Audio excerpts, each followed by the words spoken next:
আমাকে আপনি ক্ষমা করে দেবেন মা, কিন্তু আপনি জানেন তো যে এটা আমি বাধ্য হয়ে করছি। আসি তাহলে।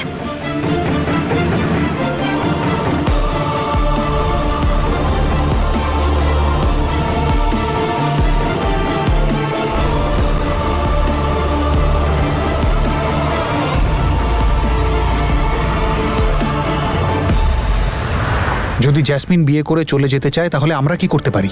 এটা ওর জীবন, ও যা খুশি করুক। ও যা খুশি করুক, আর ওর গর্ভে যে অমৃতের সন্তান বড় হচ্ছে তার দায়িত্ব কে নেবে? সবে ছেলেটার সাথে দেখা হয়েছে, পাকা কথা হয়েছে নাকি? হ্যাঁ, তো সেটাও হবে। এটার জন্যই তো অপেক্ষা করছিস তুই, যে ও বিয়ে করে নিক, তাহলে তোকে আর ভাবতে হবে না। কিন্তু তুই এটা ভাবছিস না যে ওর গর্ভে অমৃতের শেষ চিহ্ন রয়েছে, তার কি হবে? দেখ বীর, তুই ওকে থামাতে পারিস আর তোকে থামাতে হবে। কিভাবে মা? ওকে বিয়ে করে নে। মা, তোমার ছেলের এখন বিয়ে হয়ে গেছে। নিকুচি করেছে এই বিয়ের। আমি মানি না এই বিয়ে। যে বিয়ের জন্য তুই আমাকে বোঝাবার চেষ্টা করছিস না, তাকে সমাজ কেন আইনও মানে না। এইরকম অসুস্থ রোগীর সঙ্গে বিয়ে কোনো মানেই নেই তার। বেআইনি এটা।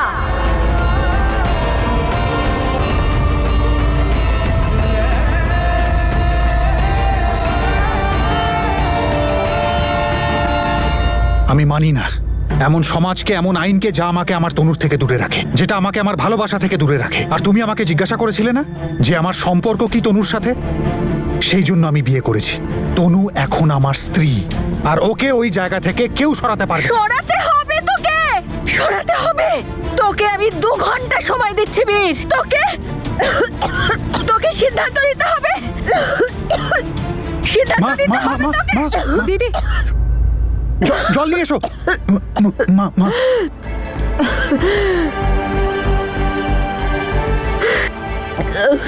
চল।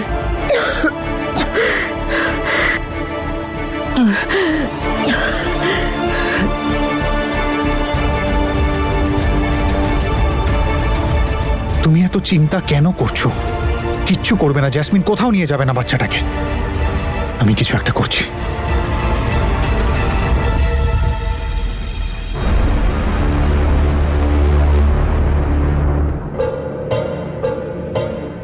হ্যালো, আচ্ছা আমি ছেলেটির সঙ্গে কবে দেখা করতে পারি?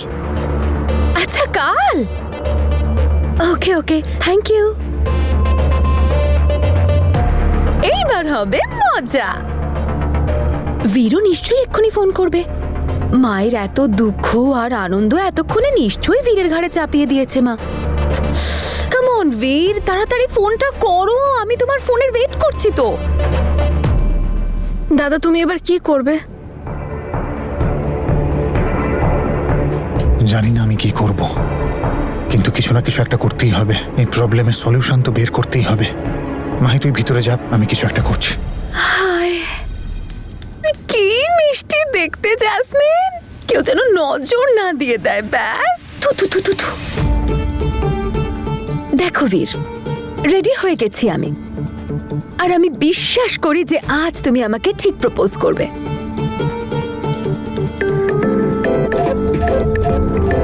এই শোনা, তোর বাবা বীর সিং ফোন করেছে।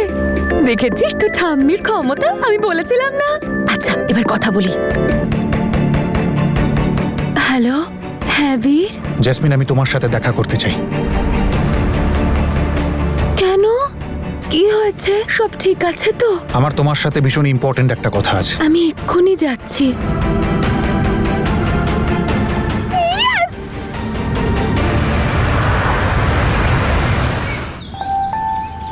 বীর, এভাবে হঠাৎ করে তুমি আমাকে এখানে ডেকে পাঠালে, সব ঠিক আছে তো? সব ঠিক কি করে হতে পারে জ্যাসমিন? এতদিনে ঘরের ছেলে ঘরে ফিরছে। কেন, কি হয়েছে? তুমি তো জানো মা এই বিয়েটাকে নিয়ে খুশি নন, আর উনি তনুকে অ্যাকসেপ্টও করেননি। উনি তোমায় আর বাচ্চাটাকে নিয়ে খুব টেনশন করছেন। সেই জন্য আমি কিছু একটা ভেবেছি। আমার কাছে একটা প্রপোজাল আছে তোমার জন্য। আমি চাই যে তুমি অমৃতের বাচ্চাটা আমাকে দিয়ে দাও। তোমার সন্তানকে আমি দত্তক নিই।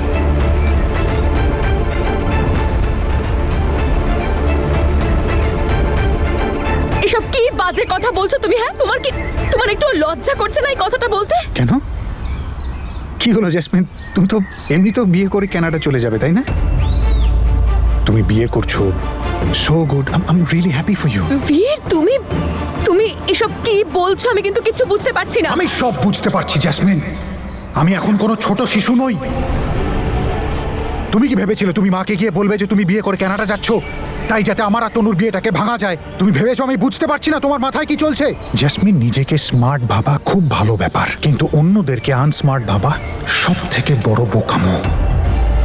সেই জন্য আমি ভাবলাম যে আজকে তোমার সাথে ক্লিয়ার কাট কথা বলেইনি। জেসমিন, আমি তোমাকে কখনো ভালোবেসেছিলাম, কিন্তু তুমি সেটা যোগ্য নও।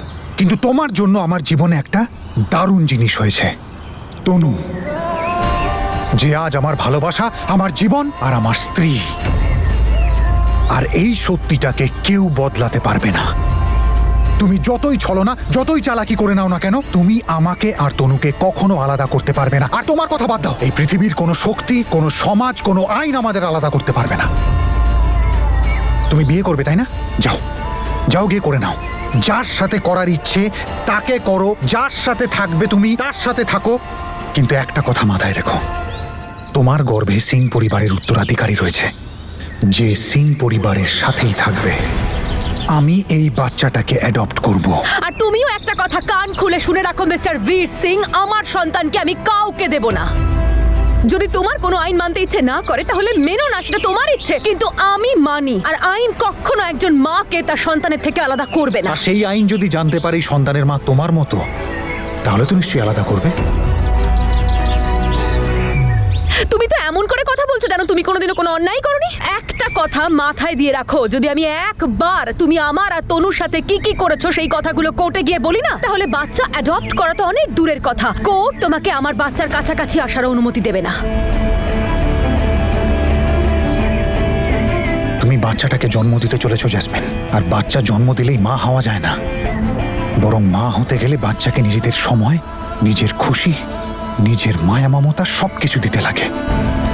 একটি বাচ্চাকে মায়া মমতা দিয়ে পালন করার পর একটি নারী মা হয়। আর তোমার কাছে কি আছে নিজের সন্তানকে দেওয়ার মতো? মিথ্যে, ছলনা আর চালাকি ছাড়া। আরে তুমি তো আমাকে পাওয়ার জন্য এই বাচ্চাটারও ইউজ করে ফেলেছো। কখনো অন্য কাউকে বিয়ে করার হুমকি, কখনো অ্যাবর্শন করার হুমকি, সবসময় মায়ের অনুভূতি নিয়ে খেলা করা। জেসমিন, একটা কথা মাথায় রেখো, এই সন্তানের বায়োলজিক্যাল ফাদার কিন্তু অমৃত। আর যখন তোমার সত্যিটা কোর্টের সামনে আসবে না, তখন কোর্ট এই বাচ্চাটাকে আমাদের পরিবারকে দেবে।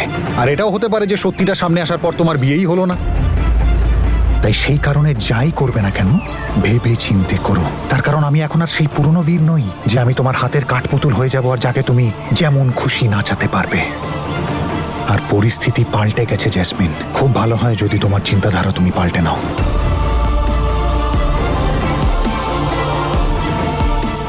বীর সিং, এত সহজে আমি এই হার স্বীকার করব না।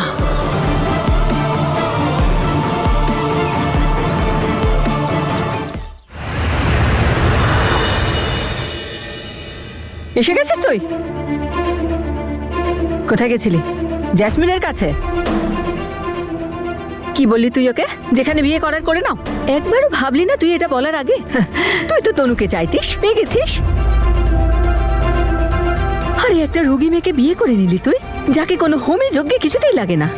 কিন্তু বীর, একটা কথা তুই ভালো করে শুনে নে, আমার এই পরিবারের বংশধর চাই। আর এই কথাটা আমি তোকে শেষবারের মতো বলছি। মা, আমিও শেষবারের মতো বলছি, যেটা তুমি চাইছো সেটা হতে পারে না। আমি জেসমিনকে বিয়ে করা তো দূর, সেই ব্যাপারে ভাববও না।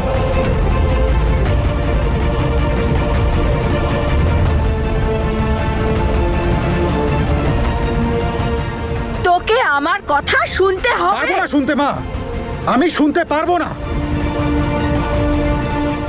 আর যদি তুমি এর পরেও জেদ করতে থাকো না, তাহলে আমি তনুকে নিয়ে এই বাড়ি ছেড়ে বেরিয়ে যাব।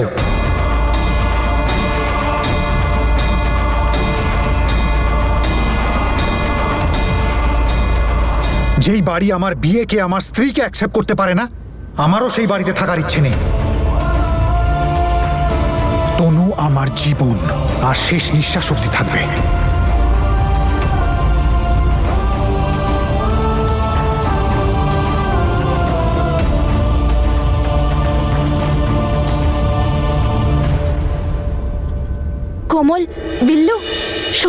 জানিস বীর না খুব ভালো। ও না নিজের হাতে আমাকে চা বানিয়ে খাইয়েছে আর নিজের হাতে আমাকে খাবারও খাইয়ে দিয়েছে। আর জানিস আমাকে শাড়িও পরিয়ে দিয়েছে। দেখ ভালো লাগছে না? এখন না বীর কোন একটা কাজে বাইরে গেছে, এই চলে এলো বলে। তারপর আমরা দুজন বাইরে যাব।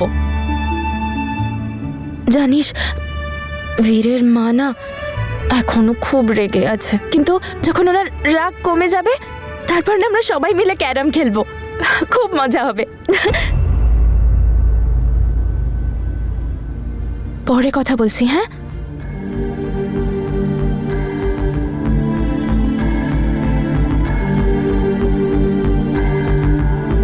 কি হলো বীর?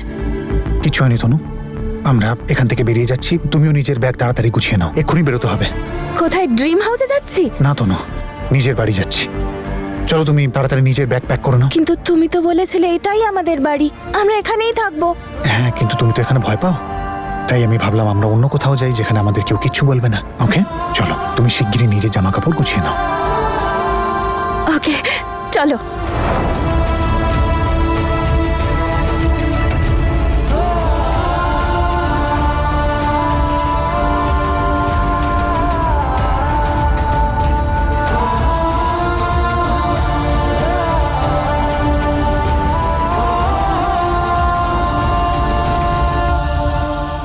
ঘর ছাড়ার ভুল তো আগেও করেছিস বীর তুই। প্রথমবার তুই জ্যাসমিনের জন্য ছেড়েছিলি, এবার এর জন্য ছাড়ছিস। একই ভুল কোনো মানুষ যখন বারবার করে সে বুদ্ধিমান হয় না। যেটা আমি জ্যাসমিনের জন্য করেছি সেটা আমার ভুল হতে পারে মা, কিন্তু যেটা আমি তনুর জন্য করছি সেটা আমার ভালোবাসা। ভালোবাসার কথা তুই ভাবিস, কিন্তু মায়ের কথা ভাবিস না। সত্যি কথাই সবাই বলে, বউয়ের পাশে মায়ের কোনো দাম থাকে না।